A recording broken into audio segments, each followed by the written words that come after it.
जब दिया बुझता है तो टिमटिमाता है,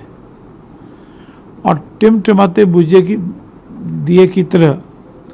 और बुझते हुए दिए की तरह कांग्रेस फड़फड़ा रही है। बिना किसी मुद्दे के और बिना किसी पूर्व नोटिस के पीएम आवास के पास में जाकर के धरना देना पूर्ण रूप से असंवैधानिक है, गलत है, नियमों के विपरीत है। प्रजातांत्रिक व्यवस्था में उनको धरना देना, आंदोलन करने का अधिकार है, पर उसका नियमानुसार सूचना देने के उपरांत और उसके बावजूद भी जब उनके पास एक उचित प्लेटफार्म उपलब्ध है अपनी बात कहने का, पार्लियामेंट का सेशन चल रहा है, पार्लियामेंट के अंदर अपनी बात नहीं रख करके सरकार द्वारा बार बार इस पर बातचीत करने को तैयार होने के बावजूद भी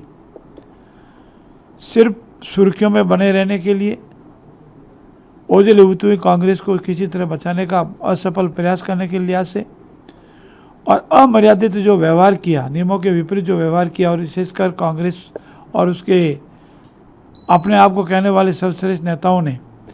वो न केवल निंदनीय है बल्कि इस प्रजातांत्रिक व्यवस्था के विपरीत है। मैं उनके ऐसे व्यवहार की निंदा करता हूं और वही आचरण यहाँ राजस्थान में कांग्रेस ने किया, चाहे पूर्व मुख्यमंत्री अशोक गहलोत हो और चाहे गोविंद सिंह जी डोटासरा हो, जिनके राज में 17 बार पेपर लीक हुए। वो हमको ये सीख दे रहे हैं कि पेपर लीक नहीं होना चाहिए। हमारे 356 परीक्षाएं हुई है राजस्थान में, एक भी पेपर लीक नहीं हुआ, संदेह मात्र नहीं हुआ, और उनको अपने आप में झांक कर देखना चाहिए, अपने आप से पूछना चाहिए। इसीलिए कहावत बनी है कि जो कांच के मकान में रहते हैं वो दूसरों के मकान पे पत्थर नहीं फेंकते हैं।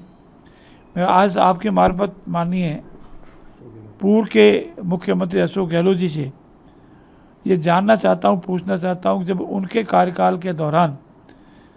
18 पेपर लीक हुए, 17 पेपर लीक हुए, और जिनकी जांच में आज भी फर्जी दस्तावेज, डमी कैंडिडेट, डुप्लीकेट डॉक्यूमेंट का केसेस पाए जा रहे हैं, तो उन्होंने कब और क्या कार्रवाई की, और उस वक्त वो धरने पे क्यों नहीं बैठे, उस वक्त सख्त कार्रवाई क्यों नहीं की। ये तो भजन लाल जी सरकार का कृत संकल्प है कि उन्होंने पहला आदेश एसआईटी गठन का किया।